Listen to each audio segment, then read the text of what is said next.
કાર્તિક માસ પૂર્ણિમા એટલે દેવ દિવાળી। આ પૂર્ણિમાને ત્રિપુરારી પૂર્ણિમા અને દેવ દિવાળી આ બંને નામથી ઓળખવામાં આવે છે। આ દિવસે શ્રી ગુરુ નાનકજીની જન્મ જયંતિ પણ ઉજવવામાં આવે છે।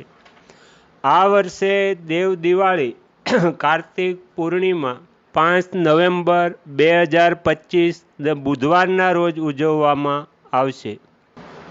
કાર્તિક પૂર્ણિમાના દિવસે ભગવાન શિવે ત્રિપુરાસુર નામના રાક્ષસનો વધ કર્યો હતો, તેથી આ તિથિને ત્રિપુરારી પૂર્ણિમા કહેવામાં આવે છે। આ તિથિએ અધર્મ પર ન્યાયના વિજયનું પ્રતીક માનવામાં આવે છે।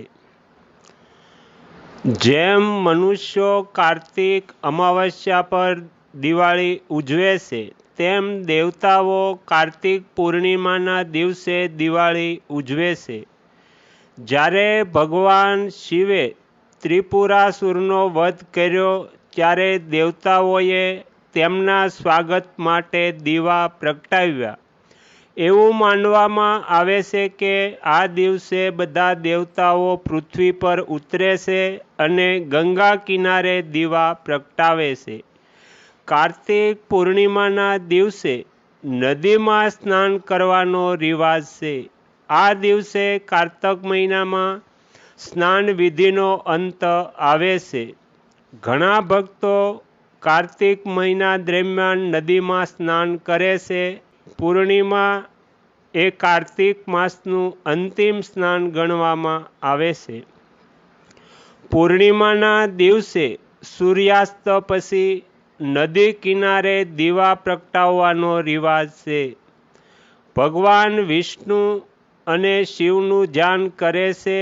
જે લોકો નદી સુધી પહોંચી શકતા નથી તે લોકો ઘેરે જ ગંગાજળ પાણીમાં ભેળવી અને સ્નાન કરે તો એમને એ સ્નાનનું પુણ્ય પ્રાપ્ત થાય છે। ધાર્મિક માન્યતા અનુસાર આમ કરવાથી પવિત્ર સ્થાનમાં સ્નાન કરવા જેટલું જ પુણ્ય પ્રાપ્ત થાય છે।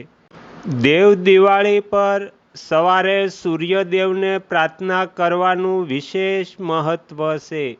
આ માટે વ્યક્તિએ તાંબાના વાસણમાં પાણી ભરી કુમકુમ, ચોખા અને ફૂલો રેડવા જોઈએ અને ઓમ સૂર્યાય નમઃ આ મંત્રનો જાપ કરતી વખતે પ્રસાદ અર્પણ કરવો જોઈએ।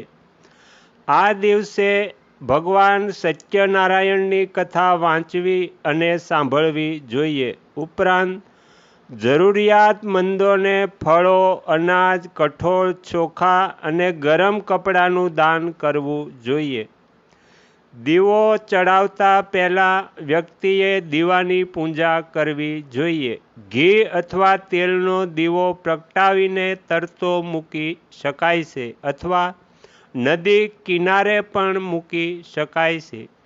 જો ઘરમાં દીવો ચડાવતા હોવ તો વ્યક્તિએ દીવો આંગણામાં તુલસીના છોડ પાસે અથવા મંદિરમાં મૂકીને ભગવાન વિષ્ણુનું ધ્યાન કરવું જોઈએ।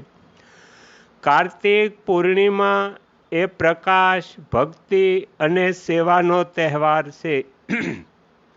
દેવ દિવાળી આપણને શીખવે છે કે અંધકાર ગમે તેટલો ઊંડો હોય, ભક્તિ અને જ્ઞાનનો પ્રકાશ તેને દૂર કરી શકે છે। ભક્તિ, સ્નાન, દીવા પ્રગટાવવા અને દાન દ્વારા આ તહેવાર જીવનમાં સંવાદિતા, શાંતિ અને સમૃદ્ધિ લાવે છે। આગળના વિડીયો જોવા માટે આ ચેનલને સબસ્ક્રાઈબ કરો અને જો આ વિડીયો પસંદ આવ્યો હોય તો લાઈક કરો।